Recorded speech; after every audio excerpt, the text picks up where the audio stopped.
Tak vítám vás u dalšího videa.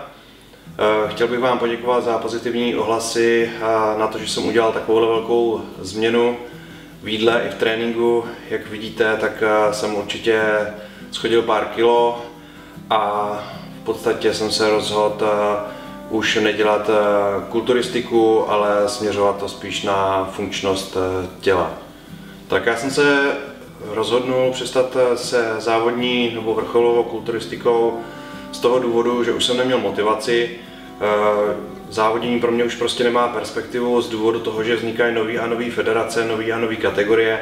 Takže v podstatě, když bych vyhrál, dejme tomu, nějaké mistrovství světa, tak to vůbec nic neznamená, protože těch mistrovství světa, mistrovství všeho už je strašně moc a už prostě nemám motivaci a hlavně nemám motivaci kvůli tomu, že dneska většina lidí cvičí kvůli fotce na Instagram a ne kvůli tomu, aby vyhrávali tituly na soutěžích. A zkrátka už ta doba se změnila a já jsem se změnil a pro mě je důležitější dělat to, co dělám rád a dělat to pro sebe a nedělat to pro Instagram a nedělat to prostě pro tady to. Že dostat se do takové špičky, do které já bych si to představoval, do které mě to vždycky samozřejmě motivovalo a hnalo, to znamená pódium mistr Olympia, tak je samozřejmě pro mě nereálný kvůli tomu, že samozřejmě nemám na to strukturu, nemám na to genetiku a hnát se slepě někam, kam v podstatě nepatřím a nikdy patřit nemůžu a nebudu, je prostě cesta absolutně slepá. Takže myslím si, že každý by měl mít soudnost a říct si, mám na to kostru, mám na to genetiku, dostat se tam, kde se chci dostat. Samozřejmě někdo má menší motivaci, někomu stačí vyhrát mistrovství republiky, mně to prostě nestačilo, já jsem chtěl na Olympii a s mojí výškou nějakých 180 cm já bych ani nemohl samozřejmě závodit v nějakých 212, já bych musel jít do Open a tam to je absolutně jiná liga. Když jsem držel největší objemovku, tak jsem měl nějakých 122 kg. Když jsem byl ve formě, vysekaný, skoro závodní formě, měl jsem nějakých 97 kg, 197 kg. To jsem měl v podstatě, když řeknu, před 3 měsíci, když jsem udělal naposledy formu jako kulturistickou. Takže 97 kg. Teďka po, nevím, jestli to jsou 3 nebo 4 měsíce, kdy jsem změnil trénink, změnil stravu, mám 96 kg. To znamená 1 kg ubytek, na tuku mám úplně skoro stejně.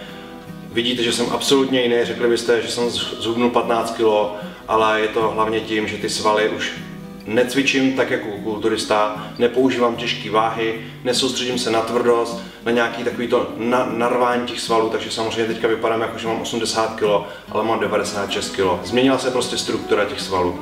Přerušovaný puls znamená, že mám časový úsek většinou 16 hodin, kdy se vůbec nejí, a 8hodinový úsek menší, kdy se jí. Tady to jsem chtěl držet už dlouho předtím, ale nedržel jsem to kvůli tomu, že jsem se bál jsem se o svalovou hmotu. Když si představím, že 16 hodin bych neměl jíst, prostě schýzá, že ztrácím svaly. Ale teďka už to neřeším, nebojím se o svalovou hmotu, takže mi to dovolilo začít experimentovat a začínám zjišťovat úplně úžasné věci, že žádnou svalovou hmotu nestrácím. Teďka je mi 32 let a já jsem s kulturistikou začal ve 13 letech. To znamená, že už je to 19 let, co já v podstatě naplno cvičím, řeším to 5krát týdně, trénink a celou tu dobu jsem samozřejmě držel klasické postupy, kdy jsem musel jíst každý 2 hodiny. To vychází většinou 6 až 8 jídel denně. Teďka jsem všechno obrátil vzhůru nohama a jim 3 jídla denně. Je to opravdu v porovnání s tím kulturistickým zažitým stylem absolutně něco jiného. Je to zvláštní po tolika letech se rozhodnout k takovéhle dramatické změně, ale fakt bych to všem doporučoval. Já se budu snažit v nějaké tady ty sérii videí vám ukazovat, že to opravdu jde, že nestrácím tolik svalové hmoty a budu vás chtít taky motivovat k tomu, abyste taky dělali něco pro svoje zdraví. Může vůbec něco takového dělat závodník, kulturista? Moje odpověď je jednoznačně ano, ale nemůže to určitě dělat kulturista kalibru Phil Heath nebo něco takového. Když už máte tak strašně velkou svalovou hmotu, kterou musíte živit každý 2 hodiny takovým kalorickým příjmem, že jakýkoliv jedno vynechané jídlo vás na kaloriích takovým způsobem zbrzdí, že začnete schazovat, tak to samozřejmě není vhodný. Ale kdo z nás v České republice je s tou svalovou hmotou na tak extrémní úrovni, že jakýkoliv vynechání jídla ho prostě posouvá strašně dozadu. Já si myslím, že skoro nikdo, nebo bych to spočítal možná na prstech jedné ruky. Takže odpověď na otázku, může závodní kulturista dělat přerušovaný půst, tak jednoznačně jo.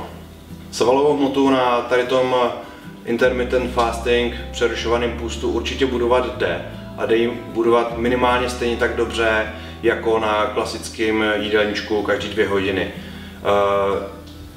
První vaše určitě představa je to, že je to absolutní nesmysl, že tady vymýšlím blbosti, že to takhle nikdy nikdo nedělal, takže to nemůže fungovat. Ale když máte 3 jídla denně, to neznamená, že ty jídla budete mít ty vaše klasické jídla. To znamená, že byste měli poloviční energetický příjem. To ne. Samozřejmě ty 3 jídla budou mnohem větší, budou sestávat z jiných makroživin, takže ta anabolická odezva bude, myslím si osobně, že určitě ještě větší, než kdybychom jedli pravidelně každý 2 hodiny. A hlavní benefity přerušovaného půstu jsou určitě zvýšení produkce růstového hormonu. Růstový hormon je jeden z nejanaboličtějších hormonů, který my vlastně máme. Potom zvýšení imunity, zlepšení trávení, vyčištění střev, potom je tam samozřejmě, to je takový to, když máte krize hladu přes den, energetický krize, chci se mi spát, pak jsem zase najetej, to je vlastně všechno způsobený rozhoupáním cukru v krvi.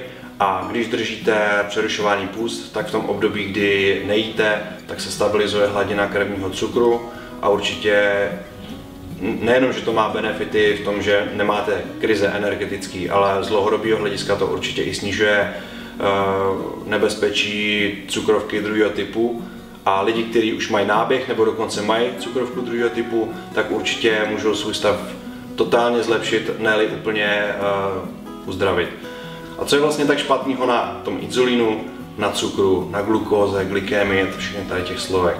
Špatného na tom je to, že když jím každý 2 hodiny, tak pořád stimuluju slinivku břišní, což je endokrinní žláza, která produkuje hormon inzulín. Čím víc inzulínu, tak tím větší pravděpodobnost k tomu, že budu ukládat tuk. Čím méně inzulínu, tím menší pravděpodobnost, že budu ukládat tuk. A když mám období půstu 16 hodin, kdy nejím, tak se samozřejmě vzhledem k tomu, že mám nízkou hladinu krevního cukru, tak se zvyšuje citlivost buněk na inzulín. Protože inzulín je málo, tak ta buňka je citlivější, když už nějaký ten inzulín je, aby ho přijímala a reagovala na něj hodně. Což je pro nás výhoda, protože čím méně inzulínu je potřebného k zabudování živin do svalu, tak tím menší pravděpodobnost, že budu vlastně přibírat tuk. V praxi to znamená, že když držím tady ten systém 16 hodin jídla, 8 hodin, 16 hodin půstu, 8 hodin jídla, tak mám větší citlivost buněk na inzulín a když už potom s ním nějaký sacharidy v období, kdy jim, tak se vyplaví míň inzulínu a zabuduje se stejné množství živin do svalu. A čím méně inzulínu, jak už jsem říkal, tím menší riziko toho, že se mi nadbytečná energie uloží ve formě tuku. Tak hladina inzulínu a hladina růstového hormonu jsou v podstatě vždycky v protipólu. To znamená, když je zvýšená hladina cukru, tak je snížená hladina růstového hormonu. A když je snížená hladina krevního cukru, tak je zvýšená hladina růstového hormonu. A my samozřejmě chceme zvýšenou hladinu růstového hormonu, protože růstový hormon šetří svalovou hmotu, nebo ji naopak buduje. A růstový hormon podporuje spalování tuku, šetří svalový glykogen. A růstový hormon prostě to je hormon zdraví, hormon mládí, hormon vitality, takže v podstatě na tady té dietě máte dlouhodobě zvýšenou hladinu růstového hormonu a ten růstový hormon je tak hodně anabolický, že vám dokáže držet množství svalové hmoty, přestože 16 hodin nejíte, nemáte vůbec žádný bílkoviny, nic, tak ten růstový hormon opravdu tu svalovou hmotu drží. Tady ten efekt byl prokázaný mnoha studiema. Po půstu, jak už dlouhodobým, tak krátkodobým, tak byla vždycky zvýšená hladina růstového hormonu, to je nepopiratelný. Takže v porovnání diety, která je založená na pravidelné konzumaci jídla každý 2 až 3 hodiny a diety, která je založená na přerušovaném nebo dlouhodobém půstu, tak byla změřená a prokázaná zvýšená hladina růstových hormonů u té skupiny, která samozřejmě držela půst. Přerušovaný půst bych určitě doporučil všem lidem, kteří chtějí být ve formě, chtějí vypadat dobře, mít dobrou fyzičku, celkově kondičku. Na druhou stranu bych to nedoporučil profesionálním závodníkům kulturistice, kteří mají třeba 120-130 kg na pódiu. Určitě bych to taky nedoporučil lidem, kteří mají nějakou poruchu příjmu potravy typu anorexie a podobně. Jinak je to prostě skvělá věc, určitě to zkuste, doufám, že vás tímhle budu motivovat. Díky, že na ty videa koukáte, těch videí určitě bude víc, ptejte se, co vás zajímá, komentujte, my si ty komentáře samozřejmě čteme, budeme odpovídat na ty komentáře, které jsou smysluplný a budeme mít pocit, že by taky něco dali ostatním. Takže díky a u dalšího videa čau. Ne, znova. A růstový hormon je přesně, růstový hormon je jeden z No, že ty lidi, kteří každý 3 hodiny žerou, měli ten růstový hormon oproti těm lidem, kteří měli půst, prostě mnohem nižší. Takže je možná efektivních, Co mám říkat teďka? Nehybej se. No dobrý. No, tak to... Nějakým poruchem, jo, přímo. Některý chtějí mít super kondičku, ty vole, závodní hmoty, já jsem debil normální.